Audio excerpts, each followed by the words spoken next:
This is Francesca Evans from LymeOnline, bringing you up to date with this week's top stories from the Lyme Regis area. This year's record summer crowds will have come as a welcome boost to Lyme Regis businesses that have struggled through 3 national lockdowns. But while restaurants and pubs may have been packed to the rafters, some said the season has been blighted by customers not showing up for bookings and acting aggressively towards hard-working staff. Many Lyme Regis businesses have been hard hit by a national shortage of hospitality staff, as well as staff having to self-isolate after being contacted by the NHS Track and Trace app, forcing some to take the unprecedented measure of closing down or reducing opening hours during peak season. Others have lost significant income after bookings have not shown up, with some local restaurants now taking deposits over the phone when making reservations. Renowned Lyme Regis restaurateur and chef Mark Hicks from the Oyster and Fish House has now spoken out about the issues.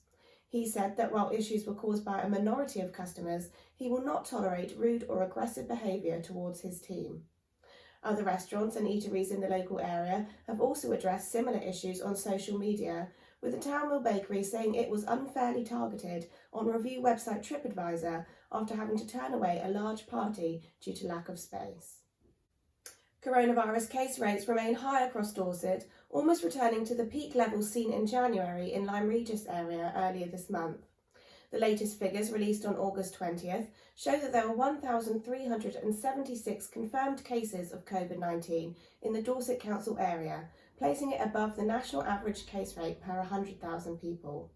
In the Lyme Regis area, coronavirus cases decreased in the latest figures after almost reaching the peak levels seen following the first outbreak of the Delta variant over the Christmas and New Year period. However, these latest figures do not take into account the busy bank holiday weekend, which is expected to see a rise in cases. In the 7-day period up until August 27th, there were 23 recorded cases in the Lyme Regis, Charmouth and Marshwood Vale area, a decrease of 15 on the previous week.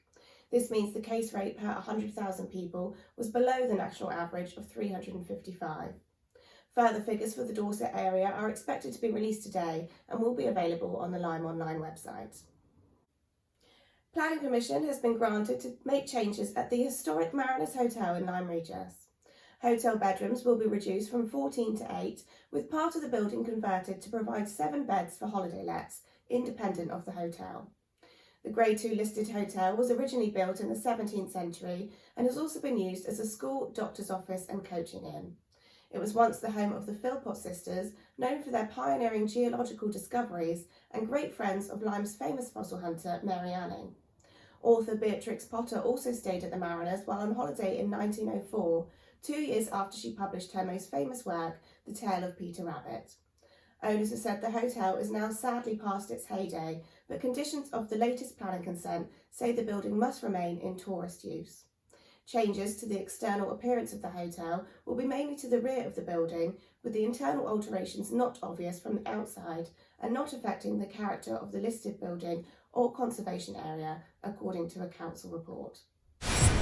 In sport, the local football season finally got underway last Saturday, but it was a difficult opening day for Lyme Regis. The first team fielded a bare 11 due to injuries and unavailability for their opening game away to Lapford, losing 3-1 despite playing the better football. Lapford were the side that beat the Seasiders in the playoff last season for the Devon and Exeter League Premier Division title.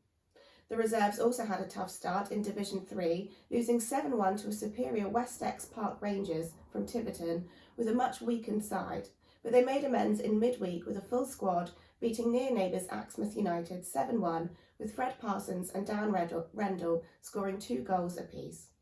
Tomorrow, the first team are at home to Dawlish United, whilst the reserves travel to Exeter side Devo Newman. Lyme Rovers also make a start to their season tomorrow, away to Forton in the Perry Street League. Up Lyme and Lyme Regis Cricket Club's promotion to the Devon League C Division was celebrated in style at the King George V playing field on Sunday, with a mixed fancy dress 20-over match, followed by games, a barbecue and the presentation of trophies in the evening. Guest of honour for the day was the Mayor of Lyme Regis, Councillor Brian Larkham, accompanied by Mayoress Wendy Larkham and town councillors who had contributed funds towards the club's new electronic scoreboard. And finally, Lyme Regis Taekwondo Club will be cheering on athletes at the Tokyo Paralympics this weekend. Taekwondo has been recognised as a Paralympic sport for the first time this year, and with 2 para-athletes among their ranks, the Lyme Regis Club is excited to see how Team GB get on.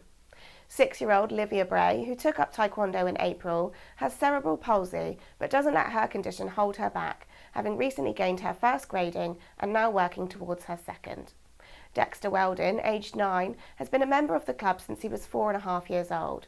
He was born missing the lower part of his left arm and leg, but again he hasn't let this deter him, and he recently gained his blue belt and is now only 4 gradings away from receiving his black belt. Led by instructor Sharon Ward, the club has now been running for 16 years and welcomes those of all ages and abilities. You can find out more on the website shown on screen now. Thanks for watching LymeOnline's video news bulletins. You can stay up to date with all the latest local news throughout the week on the LymeOnline website, and you can also follow us on Facebook, Twitter and Instagram so you never miss a thing. Have a great weekend.